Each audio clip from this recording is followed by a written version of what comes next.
Barangay Love Stories. Barangay Love Stories.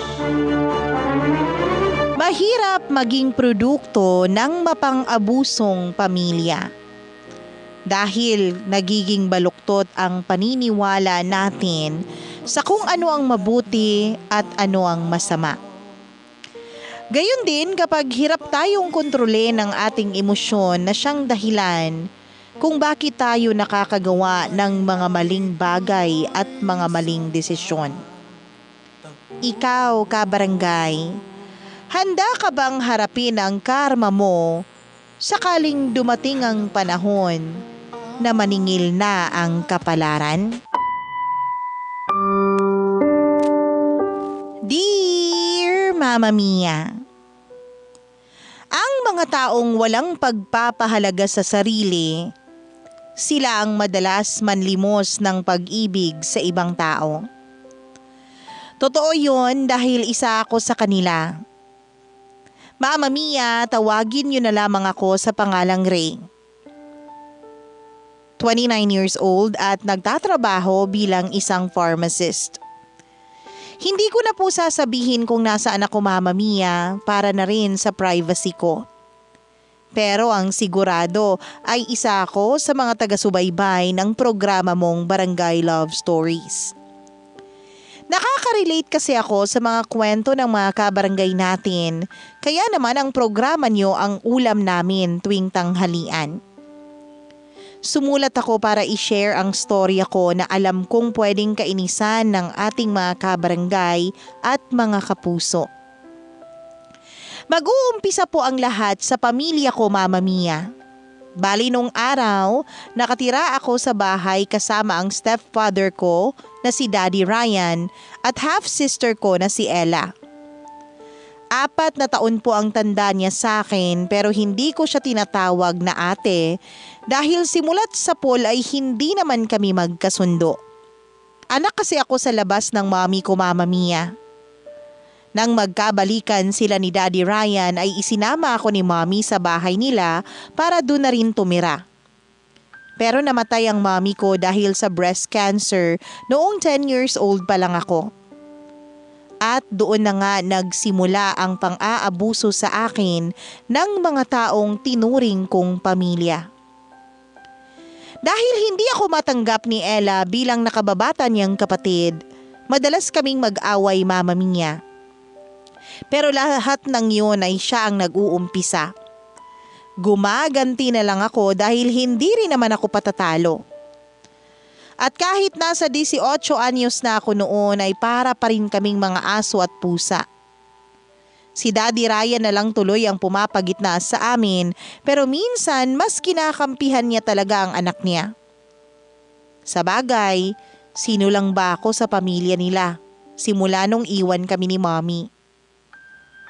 Mama Mia, ang pakiramdam ko ay wala talaga akong kakampi sa pamamahay na yun.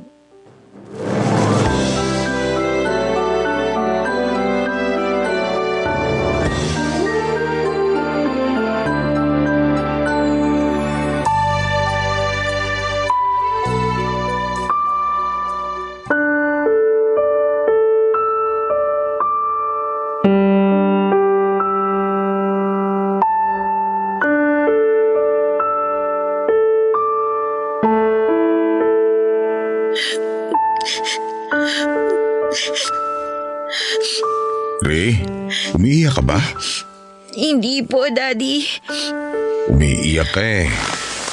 Dahil ba sinigawan kita kanina? Opo. Hindi ko po kasi akalain na sa akin kayo magagalit. Wala naman po akong ginagawang masama. Si Ella po ang unang nang away sa akin eh. Nananahimik lang naman po ako. Ay, alam ko naman yun. Kinausap ko na rin ang ate mo sa pinagsabihan. Tungkol naman sa pagsigaw ko sa'yo, pagpasensya mo na ang daddy ha. Medyo pagod lang ako sa trabaho tapos naabutan ko pa kayo nag-aaway. Sorry din po kasi nag-aaway na naman kami ni Ella. Pwede ba na wag na kayo masyado mag-aaway? Malalaki na kayo eh. 18 ka na, Ri. Kung kaya mong pagpasensya ng ate mo, ikaw nang umintindi. Iniintindi ko naman po si Ella, pero matigas po ang ulo niya eh, pati puso niya. Hanggang ngayon, hindi pa rin niya ako matanggap na kapatid. Daddy, kausapin niyo naman po siya, kasi kayo kahit papano, tatrato niya kayo ng maayos. Ginagawa ko naman yun. Pero hanggang hindi pa nagbabago ang ugali ng ate mo, ikaw na munang umunawa. Okay ba? Okay po. Yan ang gusto ko sa'yo. Masunurin ka. Natutuwa ako sa'yo. Gusto ko po kasi lagi kayong natutuwa sa akin. Pero alam mo ba kung ano pa ang pwede mong gawin para lalong matuwa ang daddy sa'yo? Katulad po ba nung ginagawa ko dati? Oo eh. Medyo masakit kasi itong balikat at likod ko. Nangalay kanina habang nasa biyahe. Parang mas gagaan ang pakiramdam ko kapag binasahe mo ko. Ayos lang ba? Ayos na ayos po. O sige, tatalikod na ako ha. Yan. Masarap po ba? Oo, grabe. Ang sarap mo magmasahe. Siyempre naman po. Matagal ko na itong ginagawa sa inyo eh. Expert na po itong mga kamay ko. Ri, salamat ha. Kasi lagi ka nandyan para pawiin ang sakit ng katawan ng daddy. Sana hindi ka magsawang gawin sa akin to kahit tumanda ka pa ng husto. Bakit ko naman po pagsasawaang gawin to? Siyempre, pagka-graduate mo nagtatrabaho ka na. May iba ka ng lalaki na mamasahihin. Kaya alam ko na makakalimutan mo na to. Para sa akin po, kayo lang ang gusto kong masahihin hanggang tumanda ako. Promise yan ha. Hindi ka magmamasahe ng ibang lalaki ha. Hindi po, at promise po yan. Tingnan nyo, itataas ko pa nga ang kanang kamay ko, tanda ng pangako ko. Cross my heart pa po yan. Yan, ang bait naman ng anak ko. Medyo amoy usok na kasi ako anak.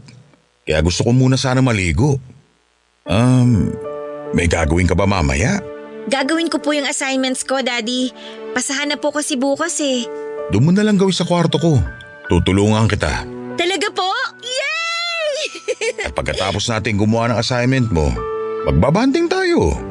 Di ba gusto mo yun? Sabi mo kasi sa akin last time, namimiss mo na yung banding natin kapag tayong dalawa lang. Opo, kasi madalas busy kayo sa work nyo kaya wala na po kayong time sa akin. Kaya nga babawi ako sa'yo ngayong gabi. Excited ka na ba?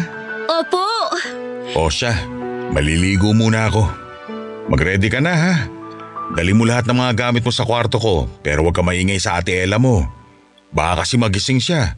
Kilala mo naman yun. Sige po, Daddy. Bilisan nyo rin pong maligo kasi baka mainip ako. Oo, promise. Bibilisan ko. Nang matapos na maligo si Daddy ay naabutan niya akong nakaupo sa kama niya, Mama Mia. At tulad ng promise niya sa akin, tinulungan niya akong matapos ang mga assignments ko. Pero hindi lang po yun ang ginawa namin. Meron pa pong iba, Mama Mia.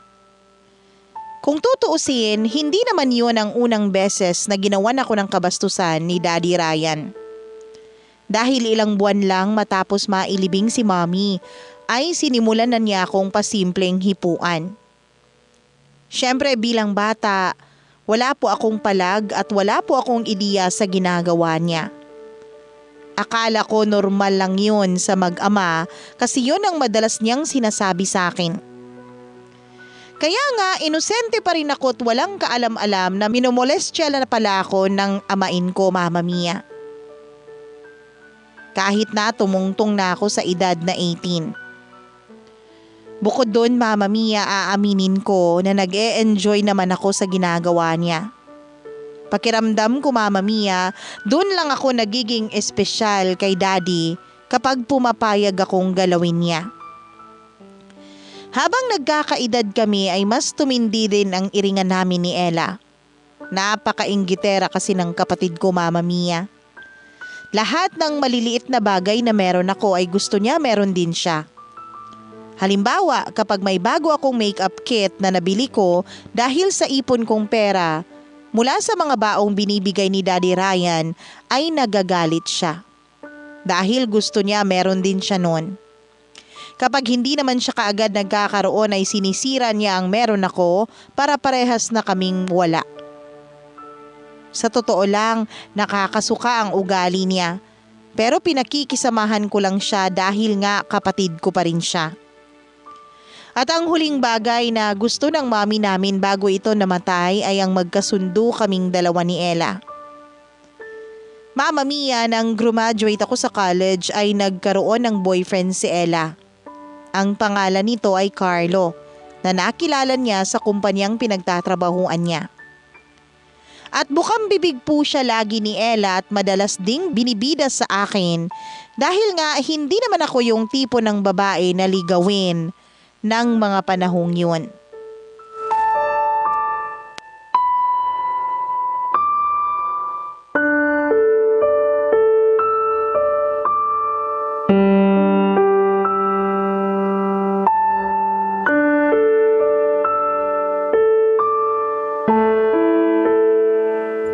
Kasi kaya wala nagkakagusto sa yung lalaki. Sabagay, kung ako lalaki, hindi talaga pasok sa standard ko yung tipo mo. Ay, ano na naman ba ang problema mo, Ella? Kukuha lang ako ng tinapay dito sa kusina tapos bigla ka na lang nang iinsulto dyan? Ang aga-aga! Yun na nga eh. Ang aga-aga pagmumukha mo agad ang makikita ko dito sa kusina. Kung bakit pa kasi hindi ka na lang nawala sa mundo nung pinagbubuntis ka ni Mommy para sana wala akong kapatid sa labas. Ganyan na ba talaga kapangit ang ugali mo? Hanggang ngayon, hindi mo pa rin kayang tanggapin na may kapatid ka sa ina? Kahit kailan, hindi ko matatanggap na may kapatid ako sa labas. Alam mo, kasalanan mo talaga kung bakit nasira ang pamilya namin noon. Ikaw talaga yung salot. Kung bakit kasi inuwi ka pa dito ni Mami noon. Sana sumama ka na lang sa tatay mong kabit. Sabihin mo na ang lahat ng gusto mong sabihin, pero wala ka na rin namang magagawa para mabago ang nakaraan. Nangyari na lahat yun. Palagay mo, gusto ko rin bang ipanganak ni Mami sa kabit niyang lalaki? Hindi! Ako, tinanong mo ba ako kung gusto kitang maging kapatid? Malamang hindi rin. Ang sama kaya ng ugali mo. Ang kapal naman ang mukha mo pagsalitaan ako ng ganyan! Aray ko! Bitawan mo nga ako! Aray! Isusumbong kita kay Daddy! Isusumbong kita kay Daddy mo, mukha mo! At kahit isumbong mo ako, sasabihin ko na nauna kang manabunot. Ginantihan lang kita. Napakasama ng ugali mo. Hindi ka na ba talaga magbabago? Hindi na! Hanggat nandito ka at nakikita kong pagmumukha mo sa bahay na to! Pwes, pasensya ka dahil bahay ko rin to. Dito rin ako nakatira. At wala kang karapatan na paalisin ako rito dahil hindi mo namang pag-aari ang bahay na to. Kaya huwag kang filingera dyan. Pinagpapasensyahan lang kita, Ella. Pero namumuro ka na sa akin eh. Baka makalimutan kong ate kita at mawalan ako ng galang sa'yo. Kahit na ano pang sabihin mo, sampid ka pa rin sa pamilya namin at sa pamamahay na to. Hindi ka ba nahihiya sa balat mo? Sabagay, bakit ka nga naman mahihiya pinakapal na ng panahon niyang pagmumukha mo? Kung sa'yo lang naman ako mahihiya, kahit wag na, no? Buisit ka talaga! Tapos ka na bang magalit?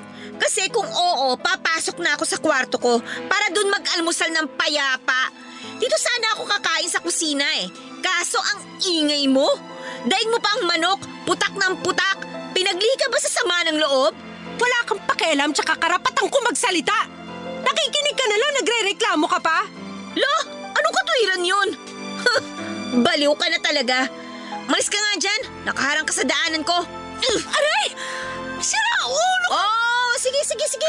Subukan mo saktan ako. Ibubuhos ko tong mainit na kape dyan sa mukha mo. Tingnan lang natin kung di malapnos yung balat mo parang anemic sa putla. Ang kapal na mukha mo! Anong maputla?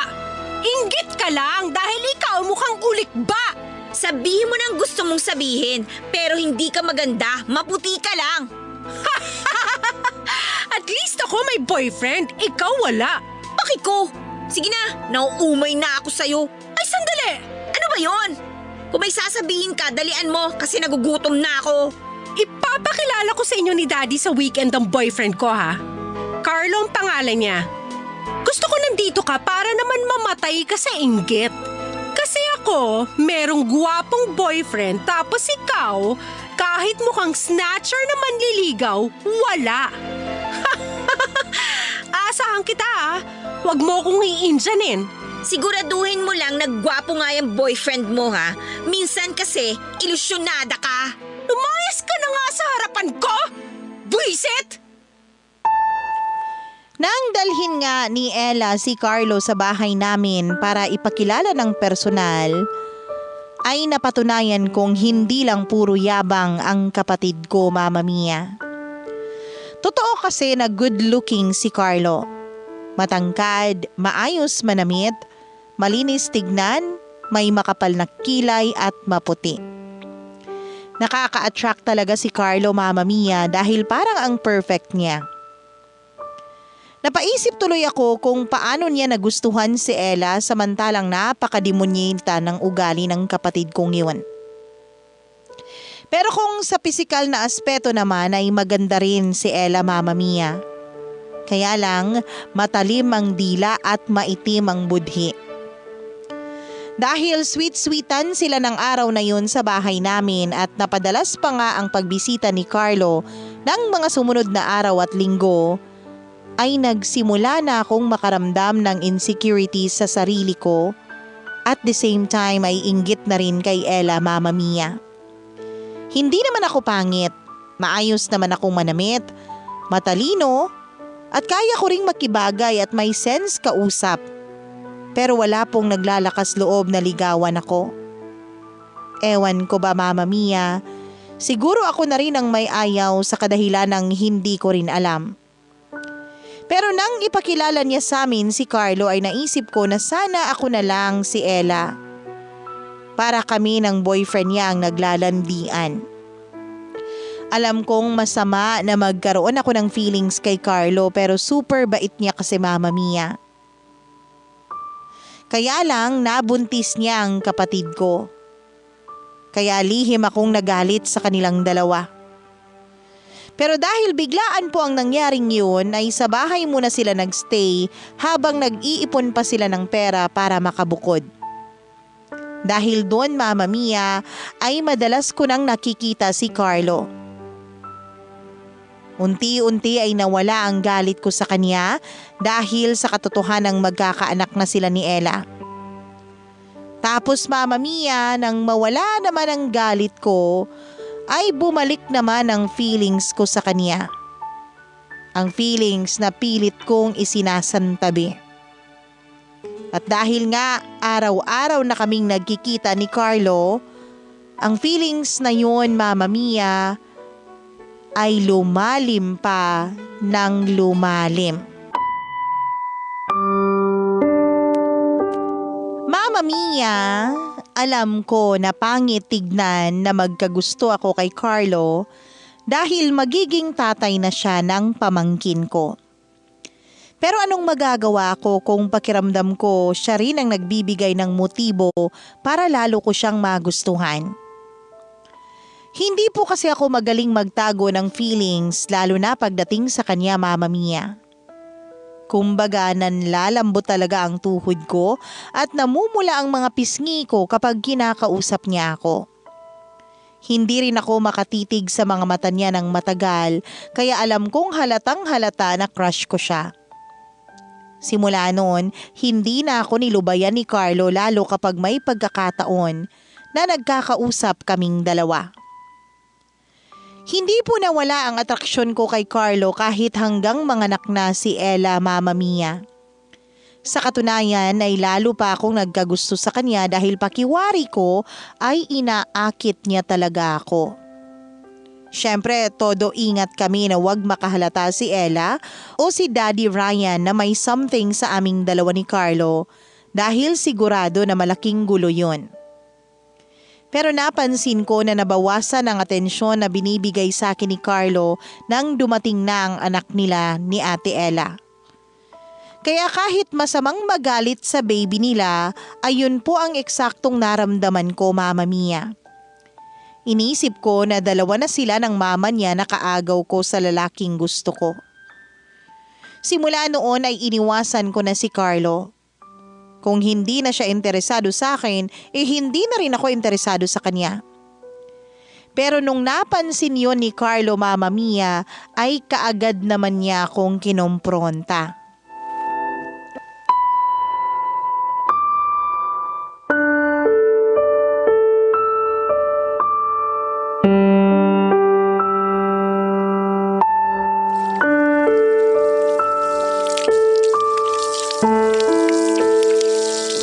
Hi, Ri. Carlo, ano ba? Baka may makakita sa atin. Huwag kang mag-alala. Natutulog si Ella at ang baby namin. Tapos umalis naman si Tito Ryan. Ewan ko ba ron? Linggong-linggo may pupuntahan daw. Pero ayos din na wala siya kasi namiss kita. Pakis naman ako. Carlo, ano ba? Bitawan mo nga ako. Naguhugas ako ng mga pinggan, hindi mo ba nakikita? Hindi ako matatapos dahil sa'yo eh. Tsaka huwag kang nga makampante dyan. Kilala mo naman yung kapatid ko. Mawala ka lang sa paningin nun saglit, hinahanap ka na kagad. Pabuti pa bumalik ka na sa mag-ina mo. Ba't mo ba ako pinagtatabuyan? Sabi ko namimiss kita. Hindi mo ba ako namiss? Hindi. Masaya ka na? Hindi ako naniniwala. Saka napapansin ko parang iniiwasan mo na ako ah. May problema ba? Galit ka ba sa akin? Nagtanong ka pa talaga samantalang ikaw ang unang nawala ng oras sa akin. Paano? Puro na lang dun sa anak mo ang atensyon mo. Paano na lang ako? Nagsiselos ka sa baby namin ni Ella? Hindi. Pero, oo. Oo, nagsiselos ako. Ano, okay ka na? Babe, Huwag mo nga ako babe. akala ko ba okay na tayo? Sino may sabi sa'yo? Tsaka wala namang tayo, no? Kung umasa ka, akala mo kung sino ka. Doon ka na sa mag-ina mo, mamaya hinahanap ka na ni Ella. Ay, Ri, sorry na, okay? Huwag ka namang ganyan. Nai-stress na nga ako kay Ella sa totoo lang eh. Masyado kasing demanding. Gusto laging nakadikit sa akin. Akala naman niya mawawala ako. Yung baby namin, minsan cute. Pero madalas nakakapagod alagaan. Namimiss ko na yung ako naman ang inaasikaso. At sa'yo ko lang yung nararamdaman. Sus, naaalala mo lang ako kapag may kailangan ka. Alam mong hindi totoo yan. Huwag ka na magtampo, please. Hindi ako sanay eh. Pasalamat ka, hindi kita matiis. Ayan. So ano, bati na tayo ha? Oo na, bati na tayo. Ayun! Para ka talagang bata. Hindi kaya. Pero dahil okay na tayo, babawi ako sa'yo, babe. Ano bang babawi kang sinasabi mo dyan? Sira ka ba? Mamaya makahalata si Ella, malagot pa tayo. Gusto kasi kitang makasama kahit isang gabi lang. Alam ko na nagkikita naman tayo rito sa bahay pero dahil nga nandito mag-ina ko, pakiramdam ko nakatali ako sa kanila at hindi natin magawa ang mga gusto natin.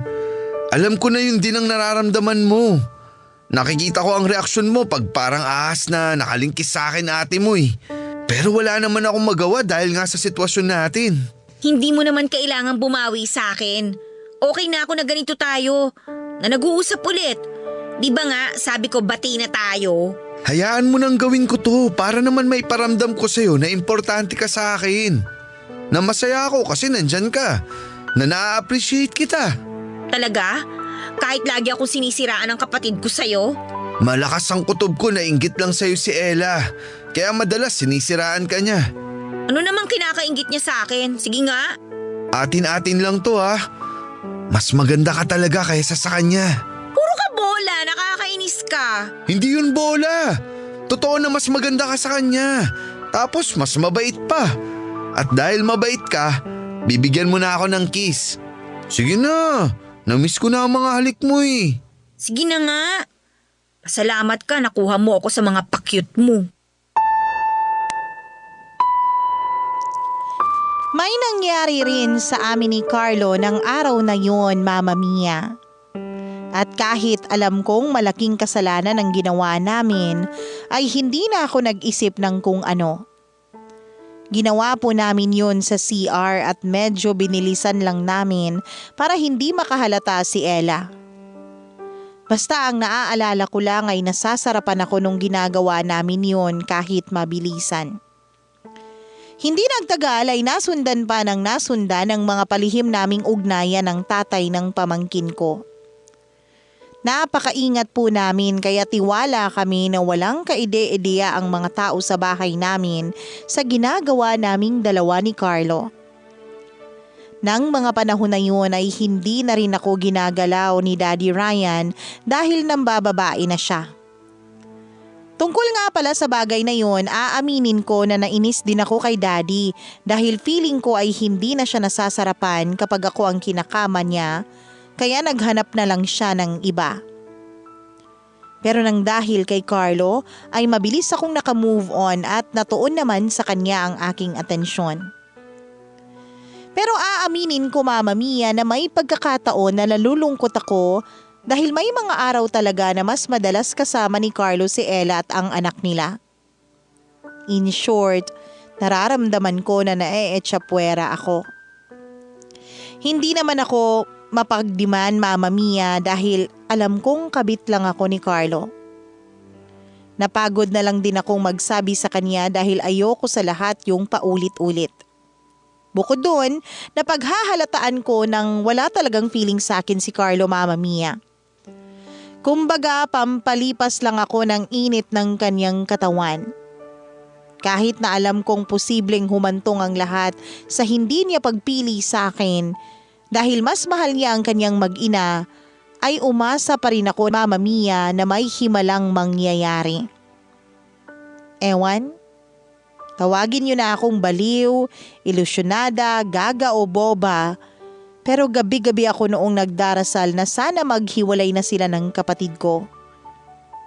Para sa akin, deserve ko rin na mahalin dahil palagi na lang si Ella ang pinapaboran ng kapalaran. Dahil sa nangyayari ng mga panahon na yun, napansin ng daddy ko ang pagkabalisa ko, kaya isang araw Mama Mia ay kinausap ako ni Daddy Ryan.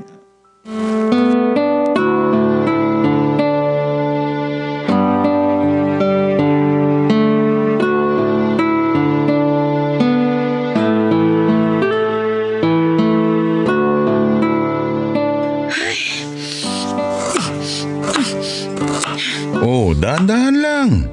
Wala namang kasalanan sa iyo yung mga gulay na hinihiwa mo.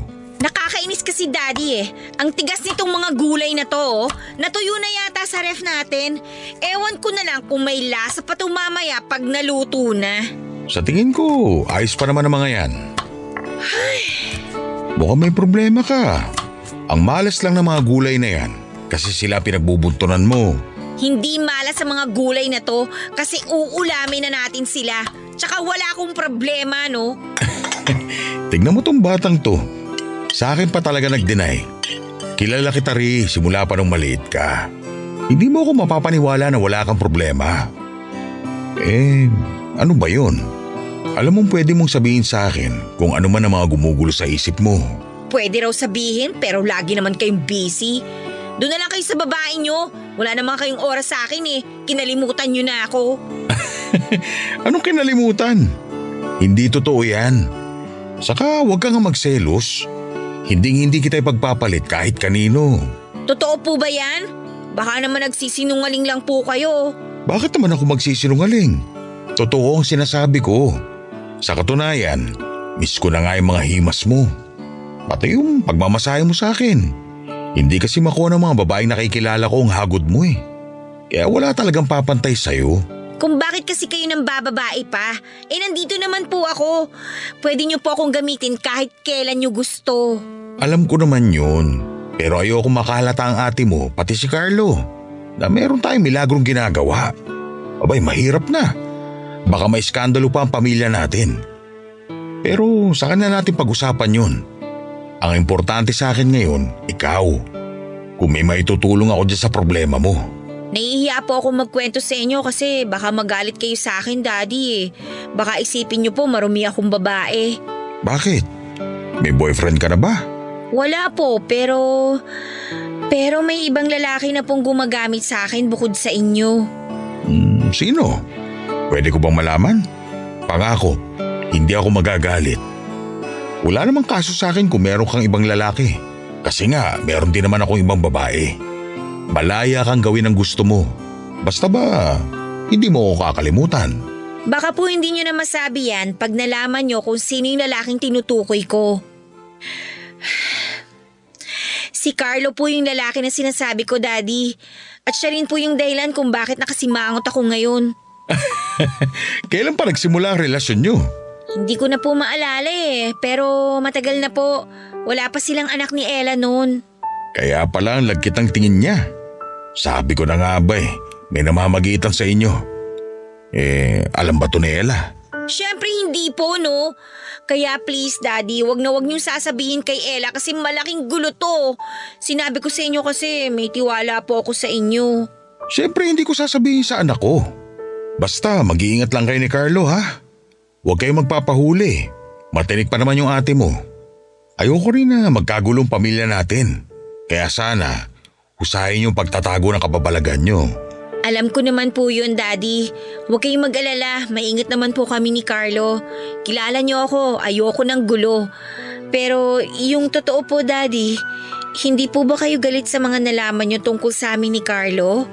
Bakit naman ako magagalit? Maiksi lang ang buhay, nak. Gawin mo kung anong makapagpapasaya sa'yo. Salamat po, Daddy. Kasi naiintindihan niyo po ako. Gumaan na po yung pakiramdam ko. Mabuti kung ganon. Oh, tapusin mo na yung niluluto mo para makakain na tayo. Tapos ako naman ang asikasuhin mo. Namiss talaga kita, anak. Namiss ko rin po kayo.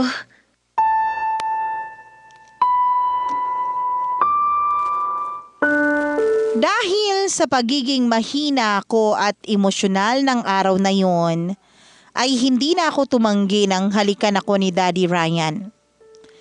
At nang magsimulang gumapang ang mga kamay niya papunta sa masiselang bahagi ng katawan ko, pinikit ko na lang ang aking mga mata, Mama Mia, at hinayaan ko siyang galawin ako. In-enjoy ko na lang ang sandaling yun dahil dun ko lang nararamdaman na gusto ako ng isang tao. At yun nga ay sa pamamagitan ng katawan ko. Nang matapos po naming gawin yun ni Daddy Ryan ay naniwala ako sa pangako niyang hindi ipagsasabi kahit kanino, lalong-lalo na kay Ella ang milagrong ginagawa namin ni Carlo.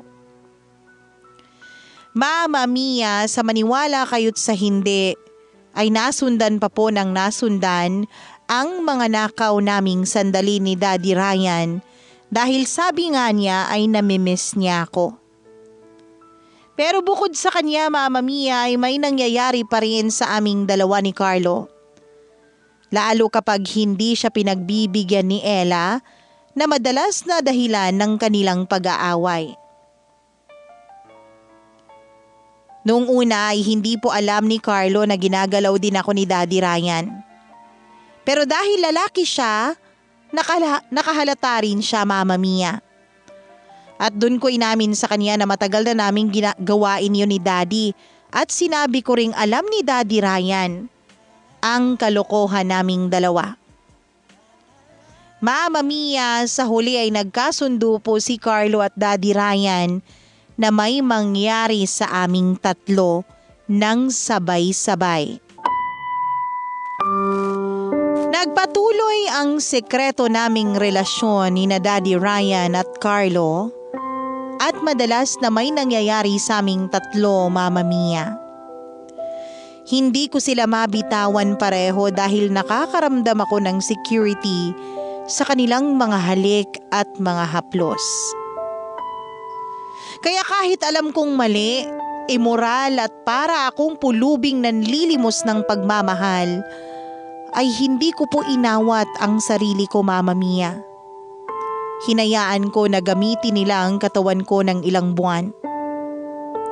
May punto na sinasabi nila sa akin na mahal nila ako, kaya hindi po ako makabitaw sa kanila, Mama Mia. Kumbaga pamilyar na sa kanila ang katawan ko, kaya hinahanap-hanap ko rin sila. Pero isang araw, Mama Mia, natauhan na lang ako matapos kong makapag-isip-isip ng malalim.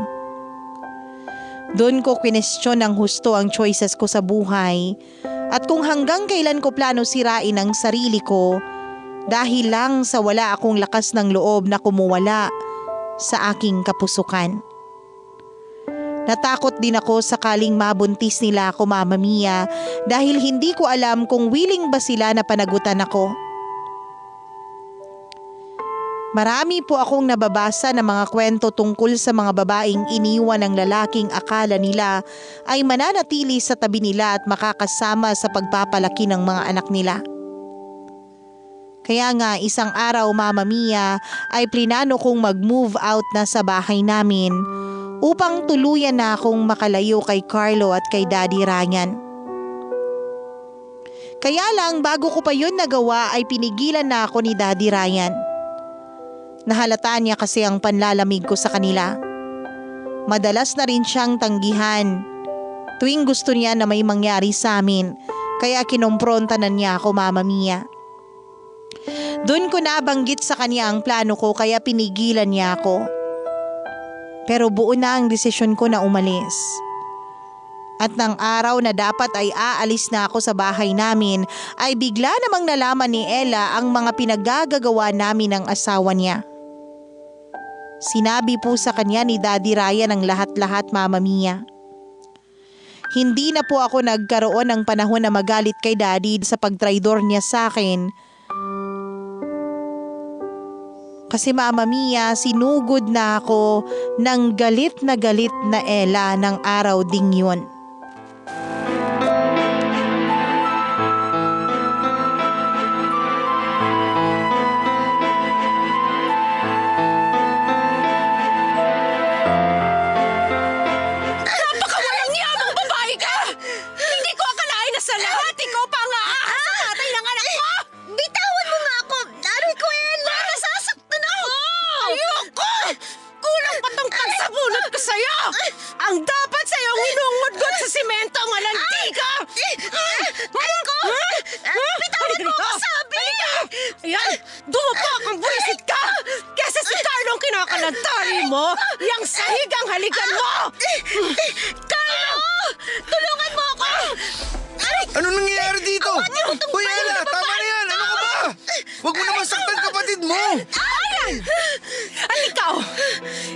Demonyo ka?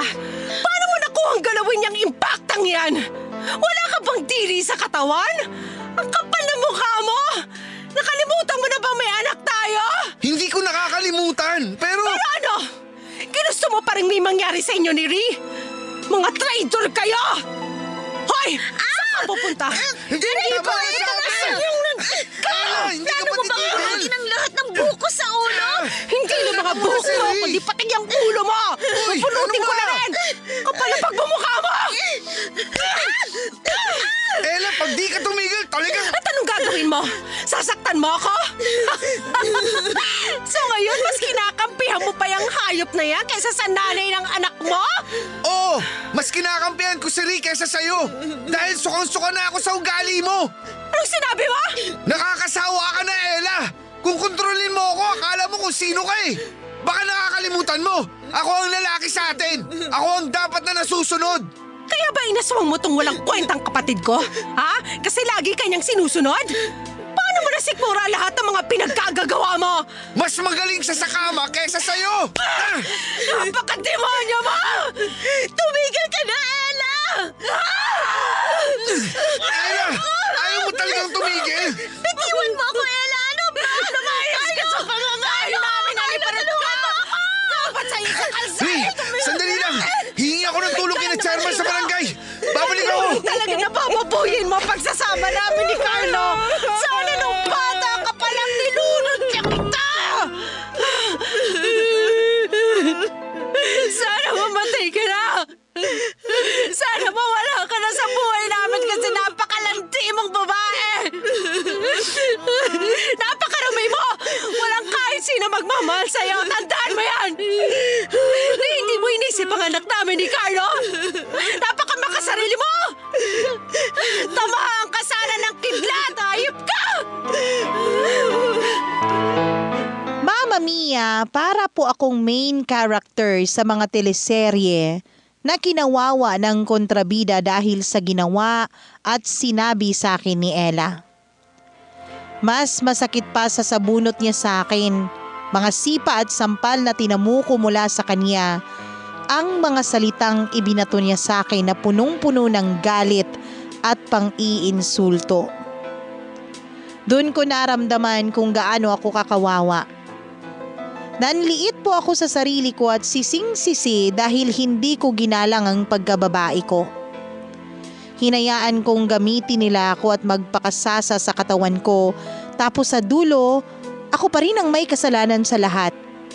Ako pa rin ang maninira ng pamilya. Ako pa rin ang demonyo, ahas at walang hiya. Sumama po ang loob ko sa kanilang lahat kaya naisipan kong lumayas na talaga sa pamamahay namin, Mama Mia.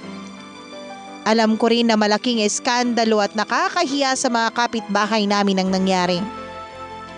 Wala na po akong mukhang maihaharap sa lugar namin kaya sinigurado kong magpapakalayo-layo na ako. Umalis na rin ako sa pinagtatrabahuan ko noon at nagsimula ng bagong buhay sa lugar na kinaroroonan ko. Mabilis na lumipas ang ilang buwan, Mama Mia. Nakarating sa akin na namatay na pala si Daddy Ryan dahil sa atake sa puso. Nalaman ko yon nang i-stalk ko ang Facebook page ni Ella gamit ang ibang account. Magkahalong lungkot at ginhawa po ang namayani sa akin ng mga panahon na yon. Lungkot dahil kahit papaano, si Daddy Ryan pa rin ang nag-alaga at nagpalaki sa akin simula nang mawala ang mommy ko. At ginhawa dahil pakiramdam ko ay may bahagi sa pagkatao ko na lumaya dahil sa pagkawala niya. Alam ko, Mama Mia, na dapat kamuhian ko si Daddy Ryan dahil inalisan niya ako ng karapatang maging ligtas sa sarili naming pamamahay nung bata pa ako. Inabuso niya ako at kulang pa ang kamatayan para makaganti sa kasamaang ginawa niya sa akin. Pero siguro tadhana na rin ang nagdikta at naningil para sa akin. Sana talaga nagdiwang ang mga uod sa lupa na kumain sa bangkay niya. Sa pagpapatuloy po ng buhay ko, akala ko, Mama Mia, ay nilubayan na ako ng tuluyan ng aking nakaraan. Pero nagkamali ako. Isang araw, Mama Mia, ay aksidente kaming nagkita ni Carlo sa isang mall. Hindi na ako nakapalag nang yayain niya akong kumain sa labas pero sinigurado ko muna na hindi niya kasama si Ella at ang baby nila dahil ayoko nang magkaroon pa ng gulo. Kaya nang sabihin niyang mag-isa lang siya ay sumama na ako sa kanya dahil gusto raw niya akong makausap. Wala akong ideya sa kung ano man ang pag-uusapan namin pero dahil aminado na malandi ang puso ko, Mama Mia, at namimiss nito si Carlo, ay naging interesado akong kumustahin siya pagkatapos ng lahat ng nangyari. Doon po niya sinabi sa akin ang estado ng relasyon nila ni Ella, dahilan para pumalakpak ang dalawa kong tenga.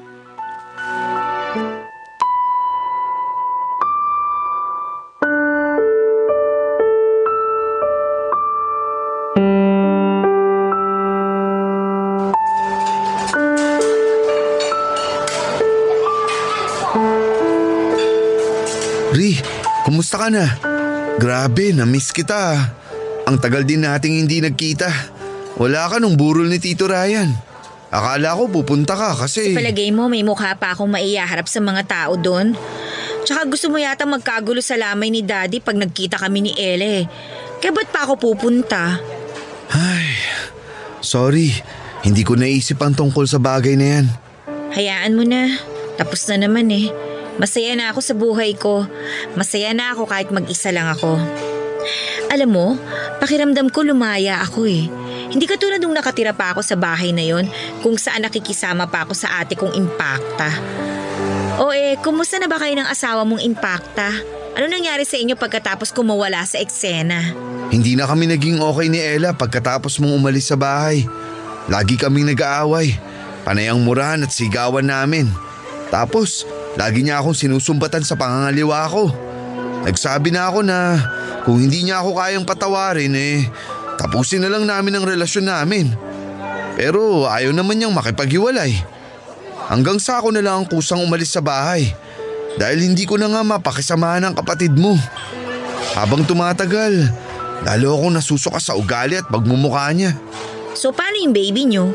Sinusustentuhan ko naman anak ko pero nilinaw ko kay Ella na nakikipagkalas na ako sa kanya sa ayaw at sa gusto niya. Iyak nga siya ng iyak pero buo na ang desisyon ko. Kawawa naman pala siya. Sayang, hindi ko nakita ang itsura niya. Ang sarap sigurong panoorin kung paano siya makarma sa kawalangyaan niya sa akin noon. Ang totoo talaga niyan. May isa pa akong rason kung bakit nakipaghiwalay na ako kay Ella. Oh, ano naman yun? Dahil sa'yo, Ri. Dahil ikaw na ang mahal ko. Halos mabaliw ako kahahanap sa'yo, alam mo ba yun? Akala ko hindi na tayo magkikita eh. Pero buti na lang talaga. Nagkataong nasalubong kita dito. Please, Ri. Tayo na lang. This time, totohanin na natin kasi wala nang Ella na dapat nating pagtaguan. At ano naman ang sumapi sa'yo para maisip mo na makikipagbalikan ako sa'yo? Hindi ka ba nakinig sa sinabi ko kanina? Uulitin ko para maintindihan mo ha. Masaya na ako sa buhay ko. Masaya na akong mag-isa. Masaya na ako na wala kayo. Hindi ako naniniwala. Nagsisinungaling ka. Ang kapal naman ng mukha mo. Please, Ri. Kilala kita. Alam ko kung kailan ka nagsisinungaling at kung kailan ka nagsasabi ng totoo. Ramdam ko na hindi mo pa rin ako nakakalimutan. May pinagsamahan tayo. Ako lang nakakapagpaligaya sa iyo sa kama. Sigurado ako na hinahanap-hanap mo ko. Ay, Kita mo na? Kaya ano pa bang pumipigil sa'yo na maging tayo? Wala na si Ella at wala na rin si Tito Ryan. Masusolo na kita, Ri. Masusolo mo na rin ako. Akin ka na. hindi mo ako pag-aari, no? Tsaka hindi na ako ang dating Ri na kayang-kaya niyong paikutin sa palad ninyo. Nagbago na ako. Hindi na ako manlilimos ng pag-ibig sa inyo, lalong-lalo na sa'yo. Talaga? Kasi hindi halata. Kung ano ka noon, ganun ka pa rin ngayon. Kahit pilitin mo magbago, hindi na mabubura sa pagkatao mo kung sino ka talaga. Sa una mo lang mapapanghatawanan niyang pagiging masaya mo ng mag-isa. Sa uli, ikaw din ang magmamakaawa sa akin at kusang lalapit para mahalin kita. Kasi wala nang kahit na sino ang magkakagusto sa katulad mo. Tandaan mo yan. Ako lang ang makakatanggap sa'yo ng buo. Kaya akin ka na sa ayaw o sa gusto mo. Mama Mia, tama si Carlo. Dahil kahit anong iwas ko sa kanya, pagkatapos ng pagkikita namin ngayon, ay palagi ko pa rin po siyang hinahanap-hanap. Hindi ko po kaya na tuluyang makipagkalas sa kanya, lalo ngayong hiwalay na sila ni Ella. Sa likod ng isip ko, pag pumayag akong makipagrelasyon kay Carlo, at pag nalaman yun ng kapatid ko, siguradong manggagalaiti ito sa galit. At yun po ang gustong-gusto kong mangyari. Gusto kong makapaghiganti kay Ella kaya pumayag po akong maging kami ulit ni Carlo, Mama Mia. Nag-live-in kami ni Carlo at nakarating po yun sa kaalaman ni Ella. As usual, sinugod ako ng kapatid ko sa pamamahay namin pero pinagtanggol po ako ng tatay ng anak niya. Sinabi ni Carlo na hindi niya ako hahayaang masaktan ng kahit na sino. Lalo na ng kapatid ko na walang ginawa kundi pahirapan at pasakitan ako simula pa mga bata kami. Kaya nga aaminin kong nakaramdam ako ng kapanatagan at kasiyahan sa puso dahil sa unang beses, Mama Mia, ay alam kong merong nagmamahal sa akin at yun nga po ay si Carlo. Maiintindihan ko, Mama Mia, kung marami sa mga kabarangay natin ang magagalit sa akin. Hindi ko na po ipagtatanggol ang sarili ko, pero sana maintindihan nila ang sitwasyon ko. Masaya naman kami ni Carlo sa buhay namin sa ngayon, kahit na nag-umpisa kami sa maling relasyon, Mama Mia. Naniniwala po ako na deserve ko ring magkaroon ng happy ending pagkatapos ng lahat ng mga pinagdaanan ko sa buhay. Kung mapupunta man ako sa impyerno pag namatay ako, at least na-enjoy ko ang buhay ko dito sa mundo. Maraming salamat po, Mama Mia, sakaling mapili niyo mang i-ere ang storya ko. More power po sa inyo at sa programa niyong Barangay Love Stories. God bless po sa lahat ng bumubuo nito. Ang inyong forever kapuso at forever kabarangay, Ri.